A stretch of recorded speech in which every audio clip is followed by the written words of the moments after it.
Selamat malam Bapak, perkenalkan nama saya Justina Yusri Nirwandadian, NIM 203030115, kelas C semester 2, Fakultas Ilmu Sosial dan Ilmu Politik, Universitas Gadjah Cendana Kupang 2021.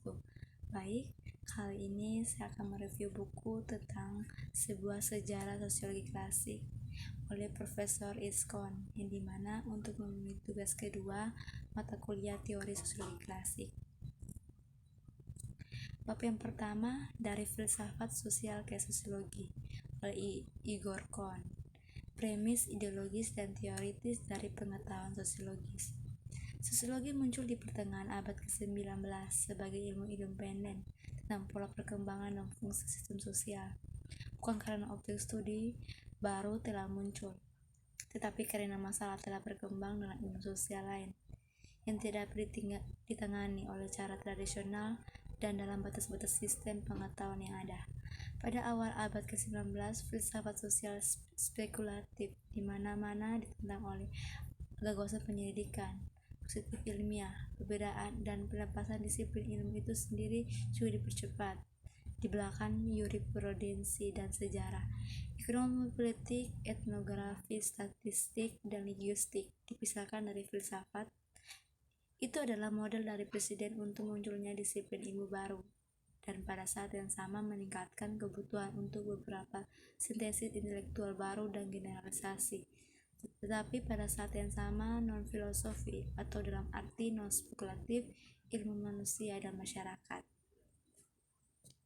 Bab yang kedua, Agustin Comte dan Origin of Sociology Positivement oleh Yelena Ospova. Klasifikasi ilmu pengetahuan. Pemisahan ilmu dari metafisika dan teologi adalah gagasan utama dari metode positif Comte.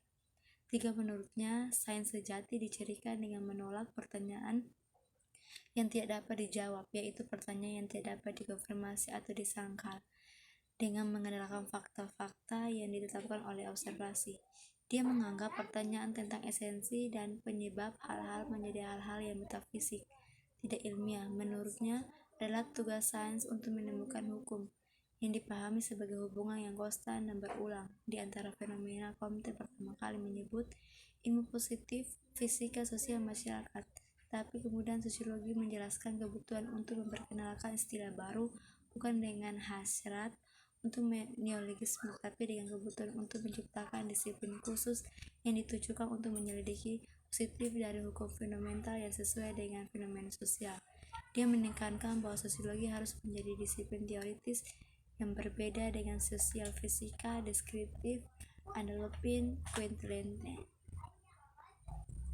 Bab yang ketiga, konsep sosiologi Herbert Spencer oleh Igor Kohn. Tempat Spencer dalam sejarah sosiologi. Kontribusi Spencer terhadap perkembangan sosiologi dan evaluasi karyanya oleh generasi penerus sama kontradiktifnya dengan karya kreatifnya.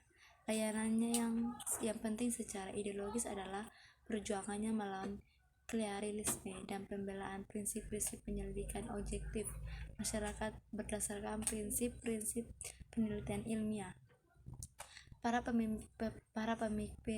pemikir progresif pada waktu abad ke-19 tertarik oleh keyakinan pada evolusi sosial yang tertahankan, pengakuannya terhadap karakter yang diatur oleh hukum dari segala sesuatu yang ada, dan kesimpulannya yang tampak kaku dan ilmiah. Bukan kebetulan ide-ide ini mengesankan orang-orang seperti Jack London dan Theodore Dreiser, tapi agnostisme Spencer juga membuka jalan untuk berkompromi dengan agama, sementara doktrin sosiologinya memiliki karakter individualis dan antisosialis bourgeois, dan dengan mudah diubah atau dalam diri Spencer sendiri dan para pengikutnya menjadi permintaan maaf langsung untuk kapitalisme.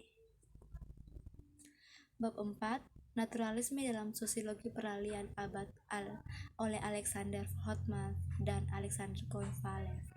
Sekolah Geografi. Refleksi tentang pentingnya lingkungan geografi bagi masyarakat manusia mengarah ke dua ekstrem logis. Para pendukung determinisme geografi mekanis menyatakan bahwa semua aktivitas manusia secara eksklusif diatur dan dikondisikan oleh lingkungan alaminya. Para pendukung determinisme budaya absolut menyatakan bahwa budaya menentukan persepsi lingkungan dan signifikasinya bagi manusia, dan oleh karena itu penjelasan aktivitas manusia harus bersifat kultural. Mereka meremehkan fakta bahwa kemungkinan dan peluang budaya masyarakat masih berbeda dalam kondisi alam yang berbeda. Penyangkalan terhadap pengaruh lingkungan apapun direduksi menjadi absurd, menyebabkan semacam solisme sosial budaya. Penting untuk ditekankan bahwa kecenderungan geografi dalam pemikiran sosial sama sekali tidak bertempatan dengan determinisme geografi yang sempit, hanya sebagian darinya. Bab 5. Psikologi, Psikologi Perubahan Abad oleh Igor Kohn. Psikologi dan Sosiologi di abad 19. Krisis biologi, teori naturalistik pada akhir abad ke-19 mendorong penguatan tren psikologi dalam sosiologi. Ide untuk mereduksi sosiologi psikologi tentu saja bukanlah hal yang baru. Locke dan Ham, Det French Engagement dan English Ulteranis telah mengutip hukum psikologi universal dan sifat-sifat manusia. John Stuart Mill menegaskan dalam polemik melawan Comte bahwa semua hukum sosial dapat direduksi menjadi hukum kodrat manusia. Pada akhir abad ini, psikologi sebagai kecenderungan umum ke arah pembuktian psikologi dari pengetahuan ilmiah dan penjelasan tentang fenomena yang paling beragam menjadi tersebar luas. Pembuktian psikologi, epistemologi atau logika, estetika, linguistik, sejarah, studi, sastra, dan disiplin ilmu lainnya menjadi gaya akademis. Psikologisme adalah ciri khas dari positivisme kedua atau maksimi, empiro, dan kritik. Sosiologi juga tidak luntur dari ide-ide ini. Bab 6. Studi sosial empiris di abad ke-19 oleh Marina Konvaleva. Pada tahap awal pembentukan sosiologi, teori dari studi sosial empirisnya berkembang sepanjang garis paralel dan kurang terkait satu sama lain. Yang terakhir dirangsang oleh kebutuhan praktis yang mendesak dan kebutuhan untuk mengumpulkan informasi untuk mendukung reformasi sosial dan menanggapi masalah angkut masyarakat kapitalis abad ke-19, yaitu pertumbuhan pesat kota dan populasi perkotaan selama industrialisasi, polarisasi kemiskinan dan kekayaan, kemiskinan, peningkatan kesejahteraan, dan intensifikasi umum perjuangan kelas. Ketika masa-masa sosial menjadi lebih kompleks, publik berjuis semakin khawatir dengan orang miskin sebagai ancaman potensial yang terus-menerus terhadap fondasi masyarakat. Studi sosial empiris di Inggris. Di Inggris Raya, paruh pertama abad ke-19 adalah periode informasi lembaga sosial yang sudah ketinggalan zaman. Sistem pendidikan, kesehatan masyarakat, perintah daerah, sistem pemilihan, dan parlemen. Hukum miskin pertama disahkan. Studi sosial yang berbentuk sebagai aturan investigasi dan sensus statistik adalah bagian dari gerakan reformasi luas dalam undang-undang sosial dan politik. Komisi Kerajaan Komite Konsultatif mengambil perwakilan atas inisiatif pribadi dalam menyelidikkan ini, membantu memperluas skala mereka dan pada saat yang sama menjaganya dalam konteks oposisi yang diizinkan. Kesimpulan dari komisi-komisi ini dalam kasus-kasus terpisah menyebabkan perubahan dalam undang-undang di bidang terkait. Bab 7. Krisis, evolusi, dan tren antropositif dalam sosiologi pada perubahan abad oleh Igor Kohn. Situasi metodologi dalam ilmu sosial pada pergantian abad. Akhir abad ke-19 ditandai sebagai akhir dari periode damai dalam perkembangan kapitalisme dan awal dari fase imperialis baru di dalamnya. Penajaman kontradiksi antagonis ekonomi kapitalis, penguatan berjuang kelas, dan menggantikan persaingan bebas oleh domisi modal monopoli dan kemudian konfirmasi menjadi kapitalisme monopoli negara. Semuanya kemudian konversi menjadi kapitalisme monopoli negara, menyebabkan pergeseran serius dalam ideologi. Ekspresi puas para ideologi berjuis tentang dunia mereka sendiri sebagai yang terbaik dari sebuah dunia. Khas liberalisme pertengahan abad ke-19 mulai terdengar ironis. Bab 8. Konsep sosiologi Fredinatonis oleh Leonid Lonin. Pada tahun 1872, ia lulus dari Universitas Strasbourg dan menyelesaikan pendidikan universitasnya di Tübingen pada tahun 1875 dengan disertai tentang filosofi klasik. Selanjutnya, minatnya mencakup bidang masalah yang luas dari berbagai disiplin ilmu sosial dan ilmiah. Pada tahun 1880-an dan 1890-an, mereka mengabdikan diri untuk mempelajari filsafat sosial abad ke-18 dan ke-19. Hasilnya adalah sebuah buku filsafat sosial tentang Hobbes yang diterbitkan pada tahun 1896 dan kemudian dicetak ulang beberapa kali, dan sejumlah makalah tentang Leibniz, Spinoza, Nietzsche, Spencer, Marx, dan lain-lain. Studi ini dilanjutkan bahkan kemudian bukunya Marx, Leben, dan Let atau Marx, Life and Work diterbitkan pada tahun 1921. Pada awal tahun 1880-an, Tonis juga menunjukkan minat pada statistik sosial, khususnya dalam masalah kejahatan, kemiskinan, bunuh diri, dan lain-lain. Selain pekerjaan empirisnya, ia juga secara teratur terlibat dalam pekerjaan teoritis di bidang sosiologi. Design atau Moral 1909, Kritik dari Opini Publik. Bab 9, Sosiologi Georg Simmel oleh Leonid Lonin. Asal-usul dan masalah utama sosiologi. Sosiologi, tulis Simmel, muncul seperti sains lainnya dari kebutuhan praktik sebagai senjata dalam perjuangan untuk eksistensi. Yang pertama, pengajuan masalah secara sosiologi muncul pada pergantian abad ke-18 dan ke-19. Paralel dengan kebangkitan aktivitas politik dan praktik massa dalam memperjuangkan hak-hak mereka melawan kepentingan individu yang terpisah. Karena kelas-kelas yang kekuatannya terdiri dari makhluk sosial, mereka daripada dalam signifikan yang jelas dari individu yang ditarik pada kesadaran teoritis mengikuti hubungan kekuasaan praktis, tulisnya menjadi dapat dimengerti seketika bahwa setiap fenomena individu ditentukan oleh besarnya pengaruh dari lingkungan manusia. Bab 10, Sosiologi Emile Durkheim oleh Elena Osipova. Posisi sosial politik Durkheim. Seperempat terakhir abad 19 di Perancis ditandai oleh masuknya kapitalisme ke dalam panggung imperialisme dengan fenomena yang melekat pada krisis ekonomi, politik, dan spiritual.